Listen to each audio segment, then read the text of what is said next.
Let's mic देश का मिजाज ईस्ट।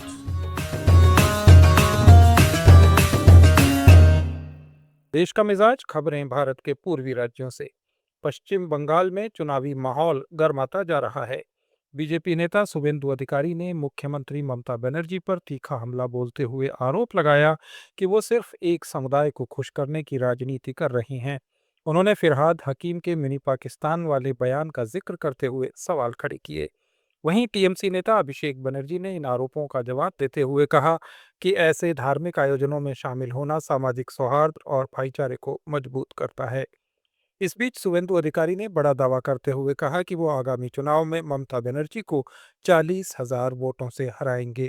उधर ममता बनर्जी ने ईद के मौके पर कहा कि ये बारिश अल्लाह की रहमत है और उनकी सरकार किसी के अधिकार नहीं छीनने देगी। इसके साथ ही एसआईआर से नाम हटाने के मुद्दे पर भी उन्होंने अदालत में जाने की बात दोहराई। छत्तीसगढ़ में भर्ती और व्यावसायिक परीक्षाओं में धांधली पर अब सख्त कानून लागू हो गया है। विधानसभा में छत्तीसगढ़ लोक भर्ती एवं व्यावसायिक परीक्षाओं में अनुचित साधनों की रोकथाम विधेयक को सर्वसम्मति से पारित कर दिया गया, जिसे मुख्यमंत्री विष्णुदेव साय ने पेश किया।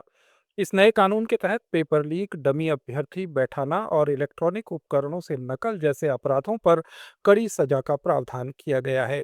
दोषी पाए जाने पर 3 से 10 साल तक की जेल और 10 लाख रुपए से लेकर 1 करोड़ रुपए तक का जुर्माना लगाया जा सकेगा। इसके साथ ही संगठित गिरोहों के मामले में संपत्ति कुर्क करने का भी प्रावधान है। परीक्षार्थियों के लिए भी सख्ती बढ़ाई गई है, जिसमें नकल करते पकड़े जाने पर परीक्षा रद्द करने और 1 से 3 साल तक प्रतिबंध लगाने का प्रावधान किया गया है। सरकार का कहना है कि इस कानून से भर्ती परीक्षाओं में पारदर्शिता आएगी और नकल माफिया पर पूरी तरह लगाम लगेगी। बिहार के करीब 70,000 सरकारी प्रारंभिक विद्यालयों में अप्रैल से नए सत्र की शुरुआत होने जा रही है। इसे लेकर शिक्षा विभाग ने पहली से 8वीं कक्षा तक के छात्रों को 1 से 10 अप्रैल के बीच टेक्स्ट बुक्स वितरित करने के निर्देश दिए हैं। इस योजना से लगभग 1 करोड़ 33 लाख से ज्यादा बच्चों को फायदा मिलेगा। बिहार राज्य पाठ्य पुस्तक प्रकाशन निगम ने सभी 38 जिलों में किताबों के किट पहले ही पहुंचा दिए हैं। ये किताबें संकुल संसाधन केंद्रों के जरिए स्कूलों तक भेजी जा रही हैं। विभाग के मुताबिक 1 करोड़ 33 लाख 85 हजार पुस्तक सेट तैयार किए गए हैं। प्रदेश में कक्षा 1 से 5 तक करीब 83 लाख और कक्षा 6 से 8 तक 50 लाख से ज्यादा बच्चे पढ़ रहे हैं। बिहार में भी आज ईद का त्योहार पूरे उत्साह और भाईचारे के साथ मनाया गया। पटना के गांधी मैदान में बारिश के बावजूद करीब 20,000 लोगों ने नमाज अता की, जिसमें बच्चे, बुजुर्ग और युवा बड़ी संख्या में शामिल हुए। पिछले 20 वर्षों में ये पहला मौका था जब मुख्यमंत्री नीतीश कुमार ईद की नमाज में शामिल नहीं हुए। उनकी जगह उनके पुत्र निशांत कुमार पहुंचे। वहीं आरा में ईरान के सर्वोच्च नेता अयतुल्ला अली खमेनेई का पोस्टर चर्चा का विषय बना, जहां युवा इसके साथ सेल्फी लेते नजर आए। इस मौके पर निशांत कुमार ने ईद की बधाई देते हुए भाईचारे, शांति और समृद्धि का संदेश दिया। सुबह से ही आप लोगों से मिल रहे हैं। आज ईद का अवसर है। ईद के इस पाक अवसर पर बिहार वासियों, देशवासियों को बहुत बहुत बधाई, शुभकामना देता हूं। हर घर में समृद्धि रहे, खुशहाली रहे, सब उन्नति करें और राज्य में, देश में सब जगह शांति भाईचारा बना रहे। हम देख रहे हैं कि आप मंदिर भी जाते हैं, मस्जिद जाते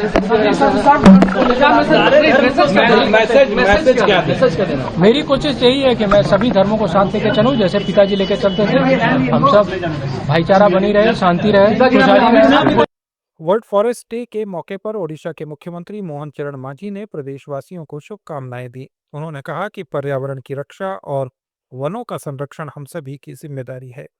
उन्होंने बताया कि सरकार का फोकस वन क्षेत्र बढ़ाने के साथ साथ उसकी सुरक्षा और उससे जुड़े आजीविका के अवसरों को मजबूत करने पर है। निश्चित रूप से एक बड़ा खुशी की बात है कि इस साल में हमने माननीय प्रधानमंत्री जी का उनका जो आह्वान था प्लांटेशन करने के लिए, एक पेड़ मां के नाम, इसी आधार पर हमने एक दिन में 1 करोड़ 49 लाख प्लांटेशन करते हुए भारतवर्ष में रिकॉर्ड किया और हमारा भी 558 वर्ग किलोमीटर की ज्यादा जंगल सृष्टि कराना हमारा आज बढ़त हुई। ये थे देश के पूर्वी राज्यों के प्रमुख समाचार। अपडेट्स के लिए जुड़े रहिए लेट्स माइक के साथ।